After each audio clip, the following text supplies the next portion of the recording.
श्रोता बंधु मानक अनेक अनेक शुभेच्छा और शुभकामना जनाऊँगी।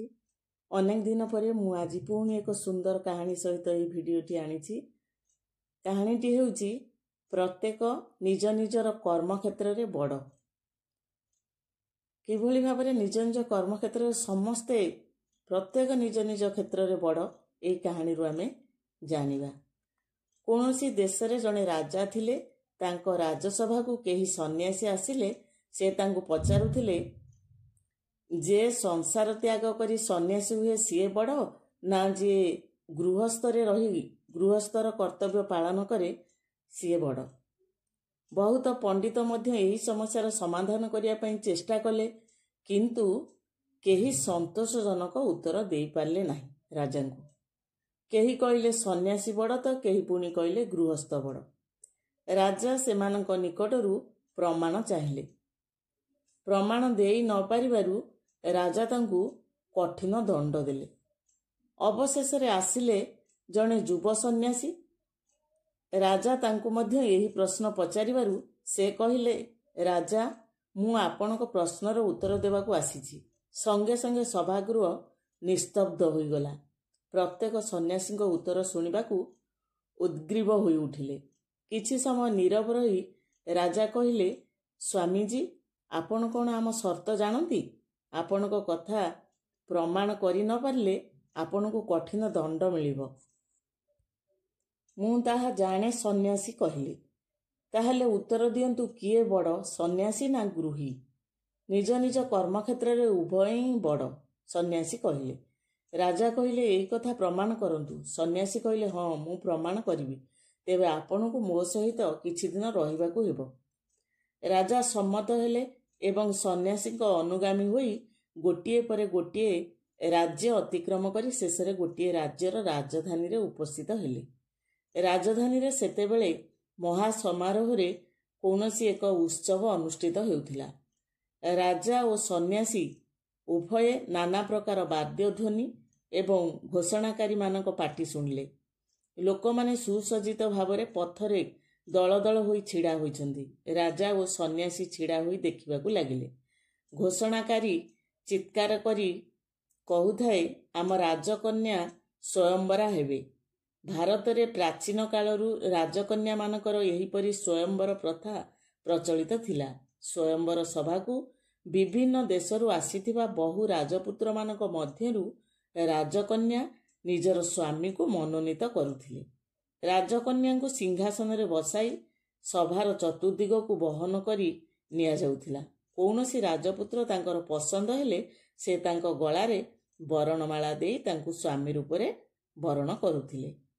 एठारे मध्य राजकन्या को सिंहासन रे बसाई सभा को अणागला, किंतु राजकन्यांकर सेही पसंद केही राजा पसंद हेले नाही।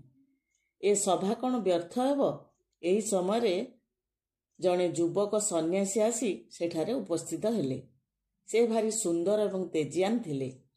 सभार गोटे कोणरे से ठिया होई कौन हेउछि बोली देखिबाकू लागिले। राजकन्या जेतेबेले तांको निकटवर्ती हेले सेतेबेले सेही परम रूपवान सन्यासी को देखी तांको गलारे बरणमाला पिंधाई देले। सन्यासी प्रथमे आश्चर्य होईगले। तापरे गलारू माला काढ़ी फोपाड़ी देई कहिले, कि निर्बोधता, मु जने सन्यासी विवाह करिबि किपरि? से देशर राजा मने कले लोकटी बोधुए गरीब, सेथिपई राजकन्या को विवाह करने साहस करूना। तेणु से कहिले, वर्तमान मो कन्या सहित तुमे अधे राज्य पाइब एवं मो मृत्यु परे समग्र राज्य तुमे लाभ करिब। एहा कही से आउ थरे मालाटी को सन्यासींकर गलारे पिंधाई देले। युवक सन्यासी आउ थरे माला फोपाड़ी देई कहिले, मु आदौ विवाह करने चाहे नाही। एहा कही से द्रुत पथरे दौड़ाकू सभारू दौड़ी पलाई गले। किंतु एही सन्यासी राजकन्या को एते भल लागिथिले जे से कहिले, हुए तो मु एहाकू विवाह करिबि नचेत मरिबि। एहा कही राजकन्या तांकू फेराई आनिबा पई तांको पछे पछे अनुसरण कले। एठारे आमर सेही पूर्व सन्यासी जी राजा को सेठाकू आनिथिले कहिले, चलंतु महाराज, आमे यही दुई जन को अनुसरण करिबा। ଏହା କହି ସେମାନେ ସେମାନଙ୍କ ପଛେ ପଛେ କିଛି ଦୂର ବ୍ୟବଧାନରେ ଚାଲିବାକୁ ଲାଗିଲେ। ଯେଉଁ ତରୁଣ ସନ୍ନ୍ୟାସୀ ରାଜକନ୍ୟାକୁ ବିବାହ କରିବାକୁ ମନା କରିଥିଲେ ସେ କିଛି ଦୂର ଯିବା ପରେ ଏକ ଅରଣ୍ୟରେ ପ୍ରବେଶ କଲେ। ରାଜକନ୍ୟା ତାଙ୍କୁ ଅନୁସରଣ କରୁ କରୁ ଅରଣ୍ୟରେ ପଥହରା ହେଲେ। ବହୁତ ଖୋଜାଖୋଜି କରିଲା ପରେ ସନ୍ନ୍ୟାସୀଙ୍କର ଆଉ କୌଣସି ସନ୍ଧାନ ପାଇଲେ ନାହିଁ। ଶେଷରେ କ୍ଳାନ୍ତ ହୋଇ ଗୋଟିଏ ଗଛ ତଳେ ବସି କାନ୍ଦିବାକୁ ଲାଗିଲେ।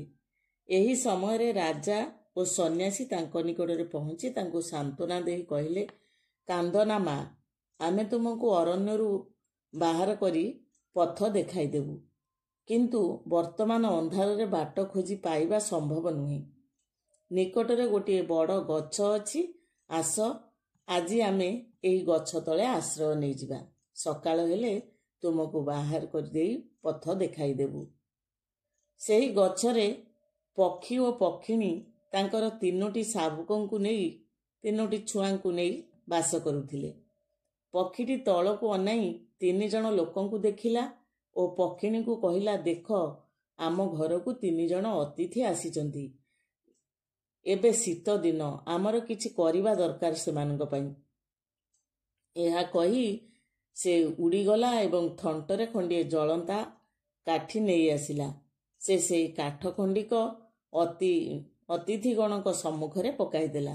ସେମାନେ ସେହି ନିଆଁରେ କାଠପତ୍ର ଇତ୍ୟାଦି ପକାଇ ବଡ଼ ଆକାରରେ ଧୂନି ଜାଳିଲେ ଏବଂ ଧୂନି ଚାରିପାଖରେ ବସି ନିଆଁ ପୁଇଁ ହେଲେ।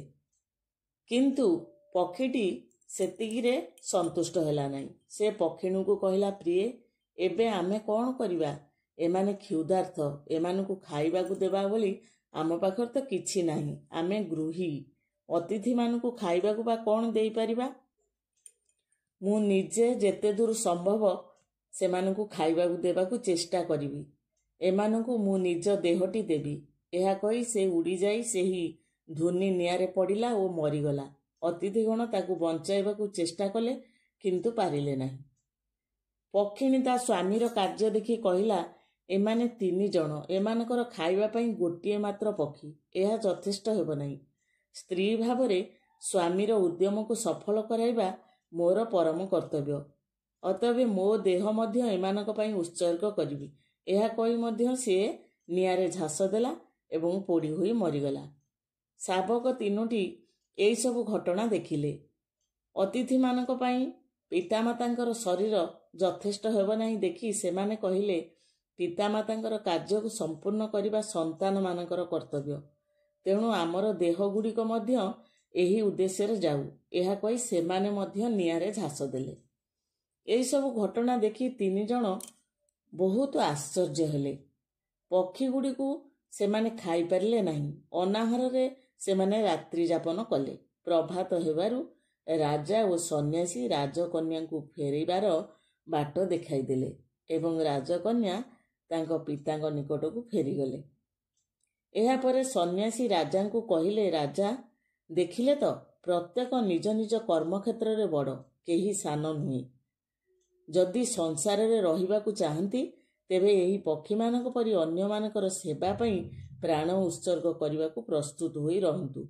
ଆଉ ଯଦି ସଂସାର ତ୍ୟାଗ କରିବାକୁ ଚାହାନ୍ତି ତେବେ ଏହି ଯୁବକ ସନ୍ନ୍ୟାସୀଙ୍କ ଭଳି ହୁଅନ୍ତୁ, ଯାହାଙ୍କ ପାଇଁ ରାଜକନ୍ୟା ଆଉ ରାଜ୍ୟ ପ୍ରତି କୌଣସି ଲୋଭ ନାହିଁ। ପ୍ରତ୍ୟେକ ନିଜ ନିଜ କର୍ମକ୍ଷେତ୍ରରେ ବଡ଼, କିନ୍ତୁ ଜଣଙ୍କର ଯାହା କର୍ତ୍ତବ୍ୟ ତାହା ଅନ୍ୟ ଜଣଙ୍କର କର୍ତ୍ତବ୍ୟ ହୋଇନପାରେ। କିନ୍ତୁ ତା ପାଇଁ ଯେଉଁ କର୍ତ୍ତବ୍ୟ କରିବାର ଅଛି ସିଏ କରି ତାର ବଡ଼ପଣିଆ ଦେଖାଇବାକୁ ଚାହେଁ। ତେଣୁ ଆମେ ଏ କାହାଣୀରୁ ଶିଖିଲେ ଜଣେ ଗୃହସ୍ଥ ଲୋକ କେମିତି ତାର ଜୀବନକୁ ତ୍ୟାଗ କରିକି ଅତିଥିମାନଙ୍କର ସତ୍କାର କରିଛି, ଆଉ ଜଣେ ସନ୍ନ୍ୟାସୀ କେମିତି ରାଜକନ୍ୟାକୁ ଆଉ ରାଜ୍ୟ ପ୍ରତି ଲୋଭ ଭାବକୁ ତ୍ୟାଗ କରି ସିଏ ଲୋଭ ସନ୍ନ୍ୟାସୀ ହେଇଯାଇଛି। ତେଣୁ ପ୍ରତ୍ୟେକ ନିଜ ନିଜ କର୍ମକ୍ଷେତ୍ରରେ ବଡ଼। କାହିଁକି ଏଇଠି ଶାବକ ଛୁଆମାନେ ବି ତାର ସେବାର ମୂଲ୍ୟ କ'ଣ ଜାଣିନାହାନ୍ତି, ଅତିଥି ସତ୍କାର କ'ଣ ଜାଣିନାହାନ୍ତି, କିନ୍ତୁ ଯେତେବେଳେ ଦେଖିଲେ ତାଙ୍କ ପିତା ମାତା ନିଜ ଜୀବନକୁ ଉତ୍ସର୍ଗ କରିଦେଉଛନ୍ତି ଅନ୍ୟମାନଙ୍କ ପାଇଁ, ତେଣୁ ସେମାନେ ବି ସେଇ ଅଗ୍ନିରେ ଝାସ ଦେଇକି ଜୀବନ ହାରିଲେ। ତେଣୁ ଆମେ ଯଦି ଗୋଟେ ଭଲ କାମ କରିବା ଆମ ପିଲାମାନେ ନିଶ୍ଚିତ ଭାବରେ ଆମକୁ ଅନୁକରଣ କରିକି ଭଲ ବାଟରେ ଯିବେ। ସବୁ ପିତାମାତା ଏବଂ ଗୁରୁଜନମାନଙ୍କୁ ଏହି ଉପଦେଶ ସହିତ ଆଜିର କାହାଣୀକୁ ଏଇଠି ରଖୁଛି। ରହିଲି।